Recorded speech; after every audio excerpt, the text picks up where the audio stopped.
Hello and welcome to I Can't Believe It's Not the Mouse, the podcast all about animation not made by the mouse. I'm your host, Octaviano, and today we'll be talking about a very underrated feature, which probably goes hand in hand with the company it's made by, Leica Studios. Now, of course, Leica Studios is a very well-liked studio, if you're a film nerd or an animation nerd. They're the people who made Coraline, which has gotten a resurgence. It's gotten popular. It had a re-release that has gotten money through the re-release. But all the other films have yet to hit that same status. You got movies like Paranorman, The Box Trolls, Kubo and the Two Strings.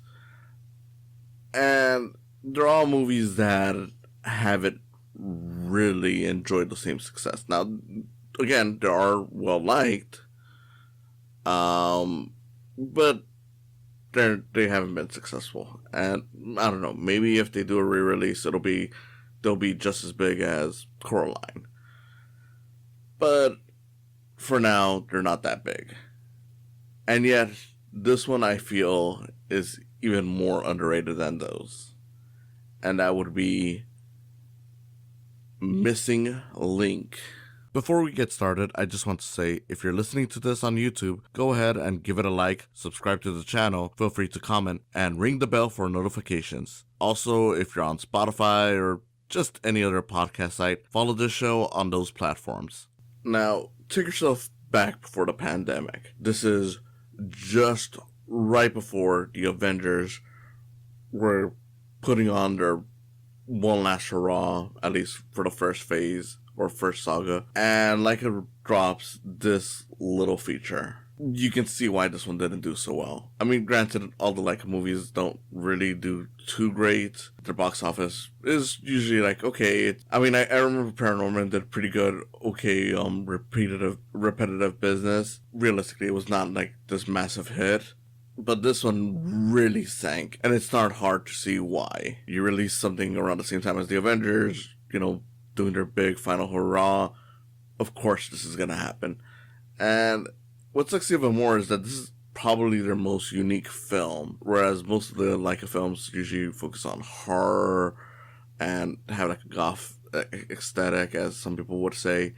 This is the one where it was more upbeat, it was more comedic. Honestly, to me, it reminded me more of an Aardman feature than it did a Leica film, at least in style. The animation, the character designs, that kind of stuff is all very Leica. But it still works. It's still a really fun movie, and for what it's worth, it's still one of their more mature features. I'd honestly argue it's probably the most adult feature that they have, just because all the characters are adults. Yes, there are comedic moments, but a lot of it is played in a way that is aimed more at adults than it is to kids. All the characters talk like adults. They don't shy away from the fact that there are, in threatening situations, the characters are always talking about how they're going to be killed, or pretty much it's all the stuff, and it's really great for the movie. And honestly, revisiting it, I'm like, yeah, man. I mean, look, it wasn't my choice for the best animated feature for 2019, but it really does just highlight how much the Oscars kind of suck at this, just because I'm like, look, Toy Story 4 is fine, but no way was it better than this, or some of the other choices that were on there. But yeah, Missing Link, fun movie. What's it about? Again, this is very different from most of Leica's work. It's pretty much just, here's a guy played by Hugh Jackman named Lionel Frost, who's essentially a monster hunter. He's one of those British explorer guys that you probably have seen on TV before, where it's their whole job is just finding the new world, finding uncharted stuff, the Mummy's Curse, all that kind of thing. But in the case of Hugh Jackman's character, his whole goal is specifically monster-related stuff. Like, at the start of the movie, he's looking for Nessie, the Loch Ness Monster, and, it's mentioned that he's looked around for other things. As a result, he's pretty much excluded from this expedition crew who just loves traveling around. But they're like, we don't believe in monsters. That's stupid. Ends up getting a tip that he may be able to find Bigfoot, and wants some help from the expedition guys. They don't want to support him. Makes a bet with them, and that kicks off pretty much most of the movie. shortly after, he goes on and finds that the person who gave him the tip about Bigfoot is actually Bigfoot himself, the titular missing link, voiced by Zach Galifianakis. Very funny pairing. I think it's just, one of those great animated duos where you have Hugh Jackman as like the refined guy who's self-centered, and Galifianakis as like the slow-witted but well-meaning and selfless character who really just wants to find his family, because that's the whole basis, that he's all alone. But here he's heard the rumors of Yetis being around, so that's the whole thing. It's like, okay, we're gonna go up to the snowy mountains to find the Yetis, who are essentially the cousins to Bigfoot. Along the way, they encounter one of Hugh Jackman's former love interests, a woman voiced by Zoe Saldana called Adelina. Great, this is one of those movies where it's like, again, if you want an example of great celebrity voice acting, that's totally it. Everyone here is giving their A game. Zoe Saldana is great in the role. Hugh Jackman's great. Missing Link, Zach Galifianakis, great. It's all just great stuff. And of course, along the way, you got other people. I won't really go into that just because it'd be kind of giving it away a little bit. But for the most part, it is fun. And I do like how the characters just talk. Like, they actually talk like adults. And I know that sounds weird to just praise, like, hey, it's a movie where characters that are adults talk like adults. But again, if you've ever seen any animated film, especially within the West, one of the downsides is that since a lot of them are focused on targeting kids, a lot of these tend to make the dialogue like, okay, let's make it more kid friendly. Like, they'll still be talking in a way where it's decent, but you'll notice at times they're kind of censoring themselves in ways where it just feels a little weird, because it's like, there's no kids around. Why are you talking this way? Characters, talk as they do. Like, yeah, of course they don't flat out say fuck you or bitch or anything like that. But if the situation would have called for it, that they would have said it without hesitation. And that's what I love. So this is definitely one of those where it's like, yeah, it's a PG-rated movie and kids can watch it, but I mainly recommend it towards adults. I feel like adults are the ones that are going to get the most out of it, just because a lot of the situations feels more relatable to them. The fact of the matter is that, like I said, there is a former love interest who's here, and she becomes, it never really fully becomes into a full-on, like, okay, they're back together again, but since that experience is there, you do get the idea of Jackman and Saldana kind of playing off of each other in that way. Like, there is a tension between them. And, again, I just appreciate it, especially because that's become rare even for adult live-action movies, which is kind of sad. For the most part, the movie is pretty simple. There's a lot of charm within the characters. There's a lot of charm within just the way they talk. But when it comes to the story, it's pretty simple. It's pretty much like, okay, well, now we found Bigfoot. He just wants to go with a family, so we're going to take him there. I do think that the eventual, I don't know, I guess you could say it's twist of the movie is pretty good. Again, I'm not really going to go into detail of it because I don't want to spoil too much, and especially because this is one of those movies that hasn't been seen too much. For the most part, eventually Bigfoot's whole thing kind of connects with the Lionel Frost character's thing of wanting to be somewhere that they're not exactly wanted, which is probably giving it away at that point, but it makes for a really good twist towards the end, as well as a nice little message about finding your place in the world and just accepting yourself for who you are. This is a minor thing, but even Bigfoot goes through that, because throughout the movie, the Lionel Frost character calls him Link, just because, like, okay, we gotta give you a fake name so that when people see you, we can pretend you're human, especially with you wearing clothes. And eventually, the Lionel Frost character asks him, like, okay, what would you prefer to be called? And he ends up calling himself Susan, which is a nice little thing. Not because he wants to be a woman, but just because he's like, okay, look, there was one person in my entire life before this that actually treated me nice. Like, she just smiled at me, and her name was Susan. So I want to be named Susan in honor of her. Cute little moment. Of course you get the whole joke of it, like, that's a woman's name. And he's just like, yeah, that's my name. And I love that.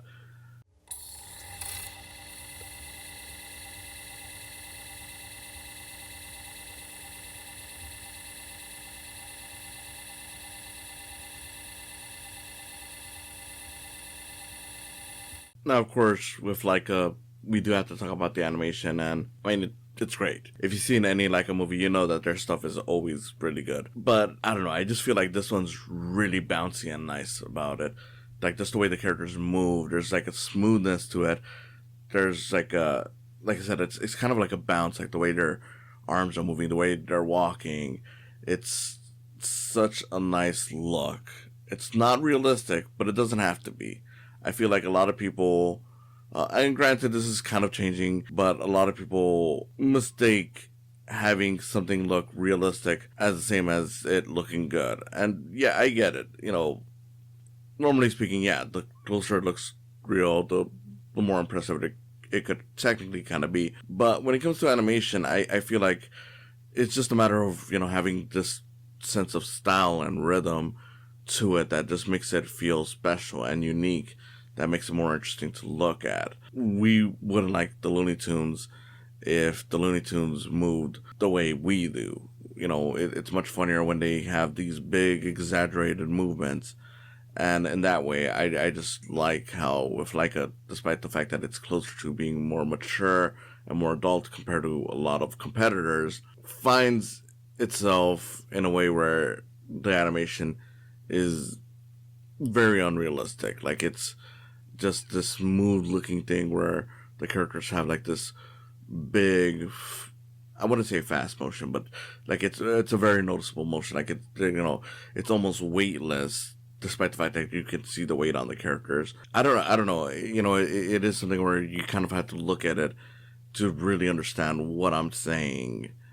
But it very much, I would say, looks bouncy, especially compared to, like, say, the stop motion of Aardman, or if you, like me, grew up with a bunch of Rankin Bass Christmas stuff, you could notice the animation is a lot different. And yeah, you know, the way these humans move doesn't look like the way I move, but at the same time, it doesn't have to. I like the exaggerated look of it all, and I like the way that there's almost a weightlessness to it in comparison to the way my hand would move. Again, it's just like a very weightless looking thing.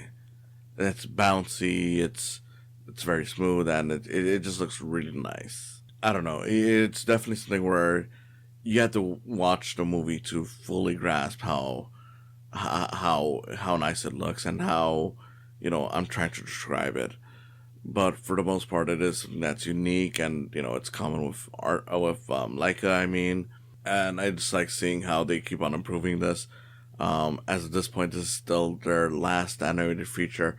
They are finally coming out with another one. It feels like it's way overdue, but this is currently their last animated feature. And it's kind of sad to see that they just keep on, you know, failing. You know, this was their big failure, and it's partially because Avengers came out, and I'm like, look, don't get me wrong, I get it. Avengers, it was this big landmark thing. I saw it. Everyone saw it. But at the same time, I do kind of wish, like, more of you should have tried giving this thing a shot, and it's a shame that more people don't give these things a shot just because it's not the big thing that, you know, is out there. I saw it when it came out. I thought, wonderful movie. Shame that it's gonna be completely screwed over by Iron Man and the team. But for what it's worth, you can still watch it at home. It's still a really fun time if you haven't. And yeah, it's nice that Leica is still doing things. They're coming out with a new movie next year called Wildwood, or 2 years from now. I forget exactly, but I know they are coming out with a new movie. Me personally, I'm hoping that it's continues to be something special, which I don't really doubt too much. But it does look like it's gonna be going back to like the what Leica is known to do, which is not anything bad. You know, do your hard stuff, do your, you know, golf stuff, do your whatever you want to call it.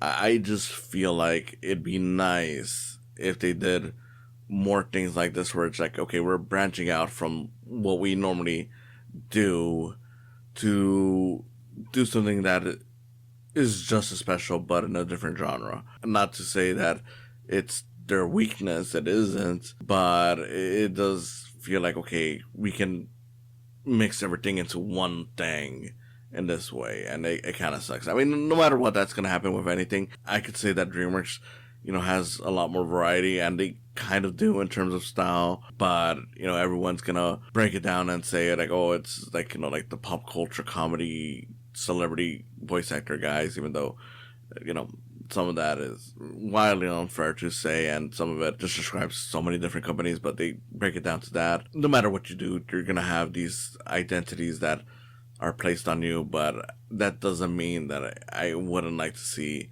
some different stuff that breaks the mold, and I hope that this movie, failing as bad as it did, doesn't make them feel like, oh, okay, we can't do this ever again. I hope that whatever they do next, still shows the kind of unique thing that this thing brought about to the company. Like, I don't want Missing Link to be the only adventure comedy that they ever do that isn't horror-based. Like I said, Missing Link is just this really solid movie.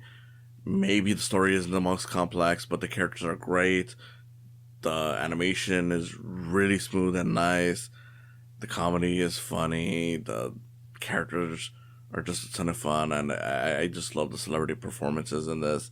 It really reminds me that, yes, voice acting isn't just, oh, a guy doing a funny voice that isn't well known. And that look, no disrespect to voice actors. I love a lot of voice actors, and I think that voice actors deserve better treatment. I'm not gonna lie. I would like to see more voice actors get bigger roles in movies, but I also can't deny that there is kind of an issue that people turn around where they start saying, like, okay, well, voice acting is only when it's a person doing a funny voice, which is not true. There's a lot of voice actors that have pretty much the same voice. It's just that the way they perform with their voice with different characters is what makes them voice actors. And then, of course, there's like the whole idea that, oh, if you're famous, you can't be a voice actor, which, again, it's false. We got plenty of voice actors that are technically big name actors, depending on how you view that term. I mean, Mark Hamill, the guy who's Luke Skywalker, I mean, of course, I wouldn't say he's like the biggest celebrity in the world, but he is technically a big name actor in the sense that people know who he is, and the role is very iconic. And yet he's a great voice actor.